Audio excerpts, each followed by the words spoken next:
Assalamualaikum warahmatullahi wabarakatuh. Pada video kali ini, saya akan membahas bagaimana cara melakukan analisis item dengan software Itemman versi 4.5. Nah, di video sebelumnya saya pernah membahas Itemman versi 4.3. Bedanya seperti apa? Silahkan simak video berikut ini.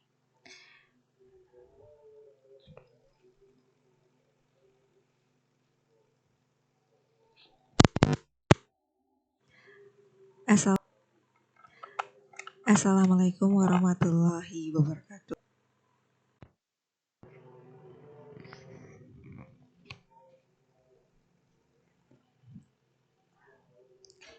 Untuk dapat menginstal software Itemman, teman-teman dapat mengunduh software Itemman di website berikut ini, yaitu access.com/Itemman.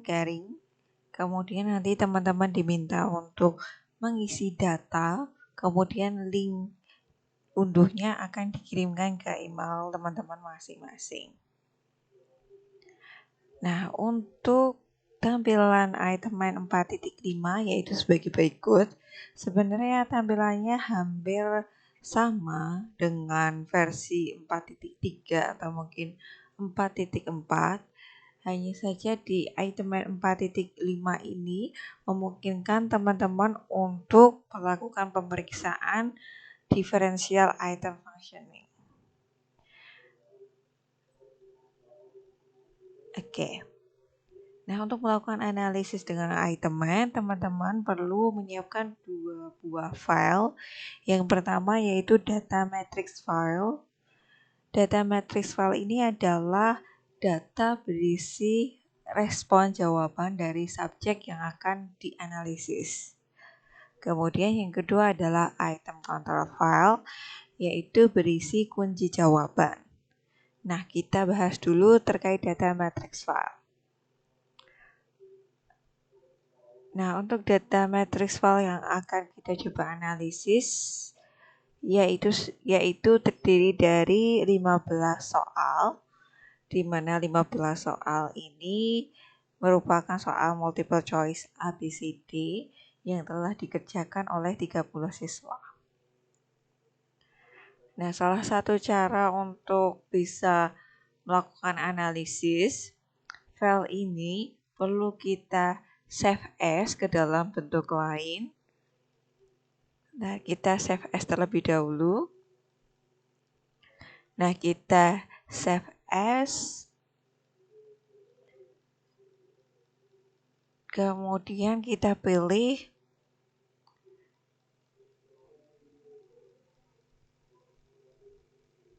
text tab delimited. Nah, kita simpan filenya.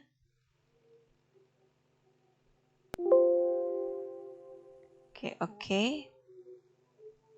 Kita buka terlebih dahulu.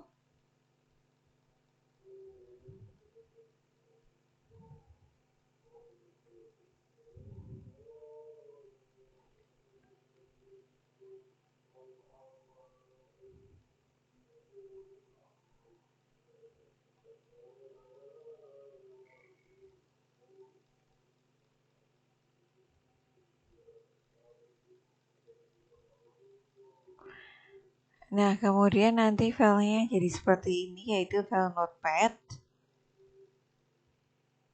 Nah, file notepad ini yang nanti akan kita masukkan ke software Itemman. Nah, untuk berikutnya kita menyiapkan item control file. Item control file ini berisi kunci jawaban dengan formatnya seperti ini. Oke, mari kita bahas terlebih dahulu untuk format item control file.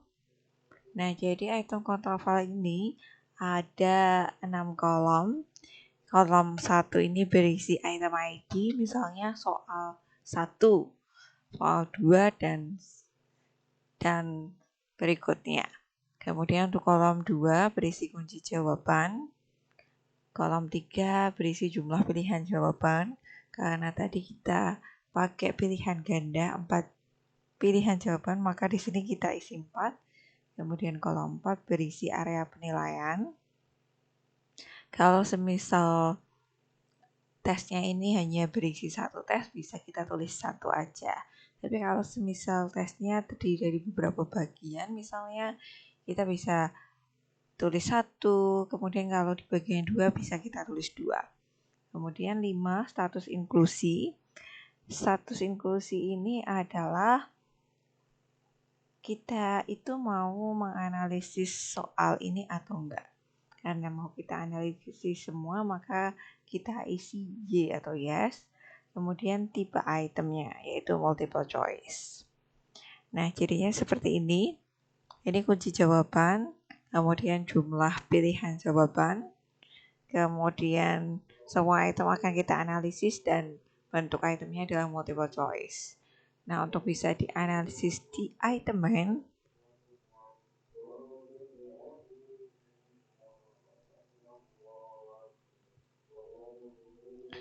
nah kita perlu menyimpan dalam bentuk yang lain.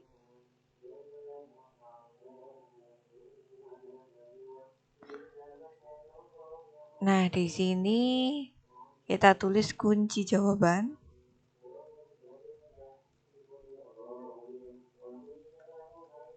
Kemudian kita simpan dalam bentuk text tab delimited. Oke.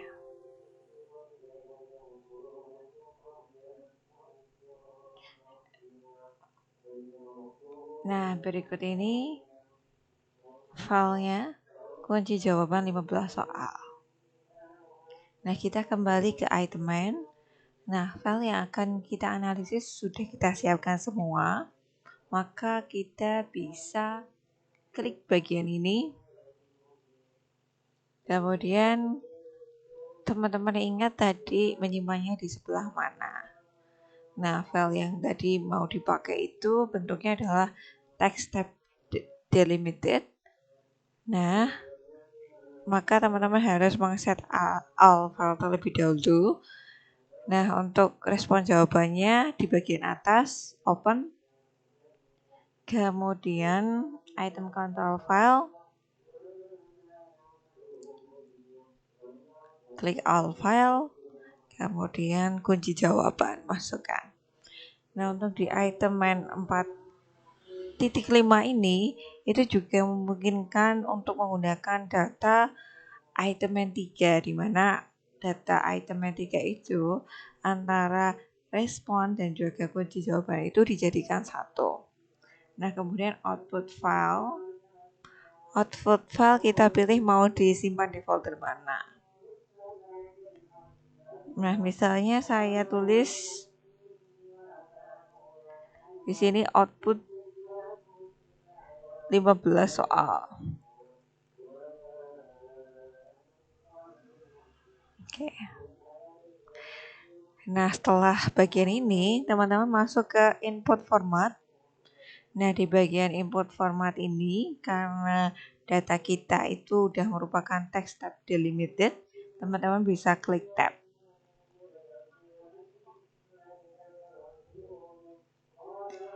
Nah, karena di sini kita hanya akan fokus untuk menganalisis item dengan parameter classical test theory, maka di bagian test for differential item functioning with mental Hansel kita nonaktifkan.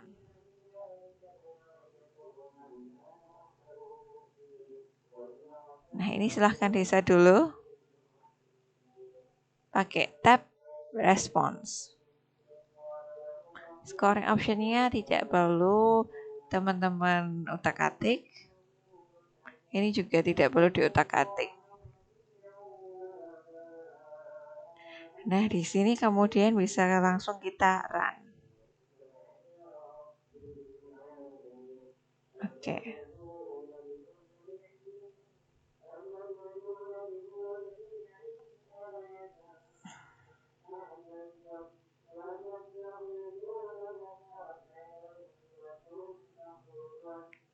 Nah, berikut ini merupakan outputnya. Kita buka dulu outputnya.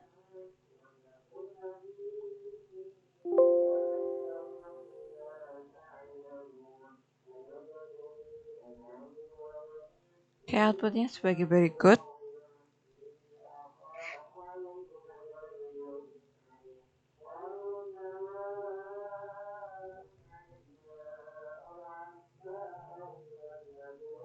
Oke, jumlah item yang kita analisis ada 15. Kemudian min skornya 8,150 dari 15 soal. Oke, kita turun ke bawah. Di sini ada hasil analisis reliabilitas. Ada berapa reliabilitas yang dilaporkan. Misalnya di sini untuk alpha Cronbach sebesar 0,635, untuk split half sebesar 0,482, split half first last itu berarti 15 item kita bagi menjadi dua bagian, yaitu bagian depan dan belakang. Misalnya 15 dibagi jadi bagian 1 tuh item 1 sampai 8, kemudian selanjutnya item 9 sampai 15 misalnya. Nah, kemudian di bagian item statistik raw format, di sini dilaporkan informasi tiap item. Misalnya item 1 kunci jawabannya C, kemudian P di sini adalah tingkat kesukaran item, yaitu seberapa sukar atau mungkin seberapa mudah item itu dikerjakan. Nah, kita lihat untuk tingkat kesukaran soal atau P. Tingkat kesukaran soal ini paling rendah adalah 0,1. Kemudian paling tinggi yaitu 0,900. Nah, semakin kecil skornya maka semakin sulit, berarti semakin sedikit subjek yang bisa menjawab dengan benar. Jadi item yang paling sulit adalah item 15, kemudian item yang paling mudah adalah item 12. Nah, kemudian daya beda bisa kita lihat dari RP biserial. Kita lihat RP biserialnya paling rendah adalah min 0,311. Kemudian paling tinggi ada 0,500. Oke. Kemudian kita baca lagi paling bawah. Nah, untuk sebelum kita baca bawahnya, RPB serial ini menunjukkan daya beda item. Nah, kemudian untuk kriteria daya beda item itu seberapa? Di sini ada panduannya. Daya beda item. Oke, berikut.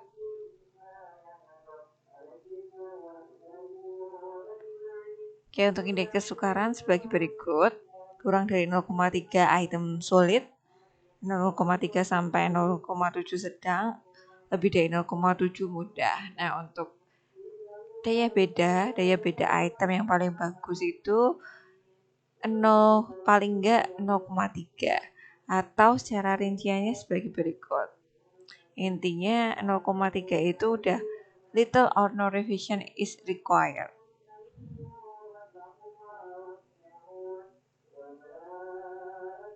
Oke, kita cek ya. Item berapa saja yang perlu kita drop karena punya daya beda di bawah 0,3. Ada item 1, 2. Kemudian item 6. Kemudian item 8. Item 9. Item 11. Item 13, item 14, 15. Oke, ada 9 item yang punya daya beda di bawah 0,3. Tapi memang di sini ada yang mendekati 0,3. Ini sebenarnya masih bisa dipertahankan kalau semisal item kita itu jumlahnya sedikit.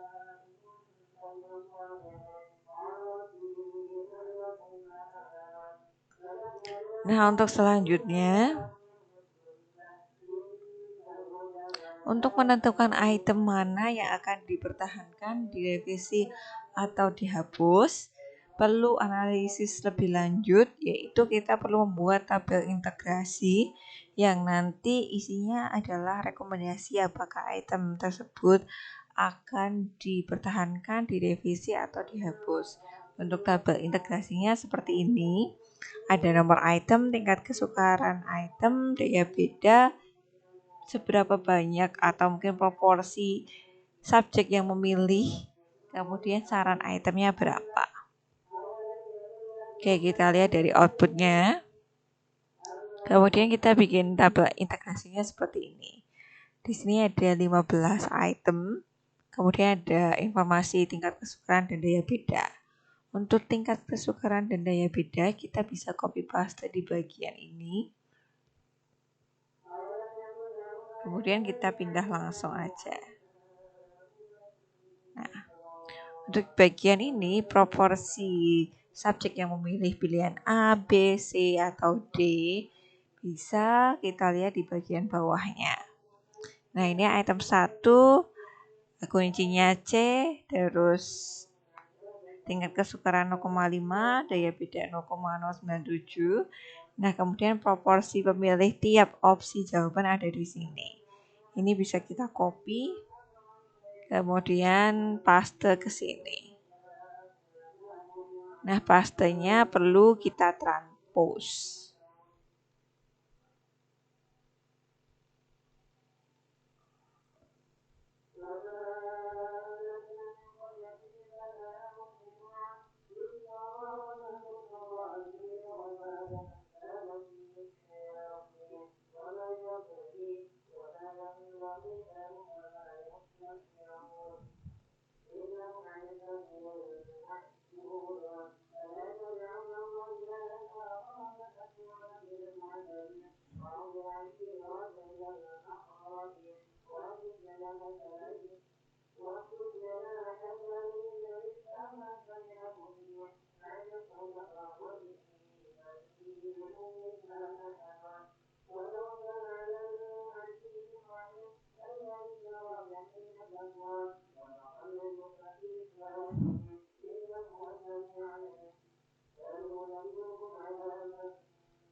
Nah, berikut datanya. Ini untuk contoh kita akan bahas 5 soal terlebih dahulu. Nah, untuk yang saya bold merupakan kunci jawaban. Misalnya untuk item 1 kunci jawabannya adalah C, maka C di sini saya bold. Nah, untuk membuat saran item, kita perlu melihat tingkat kesukaran, daya beda, dan juga proporsi endorsing. Nah, dari tingkat kesukaran, item 1 ini termasuk item yang sedang. Nah, bisa kita lihat, sedang. Kemudian untuk daya beda, nah di sini tadi kita sudah bilang bahwa paling tidak itu memiliki indeks 0,3. Nah, untuk dropping item itu patokannya adalah di daya beda, karena di sini kurang dari 0,3 maka itemnya sarannya adalah dieliminasi.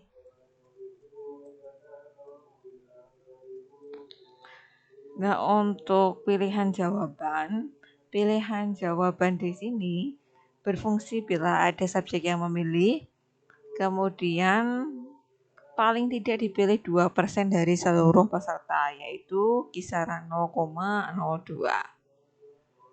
Nah, di sini bisa kita lihat untuk pengecoh B tidak berfungsi. Tapi karena item ini dieliminasi, ya udah kita cukup nulis dieliminasi.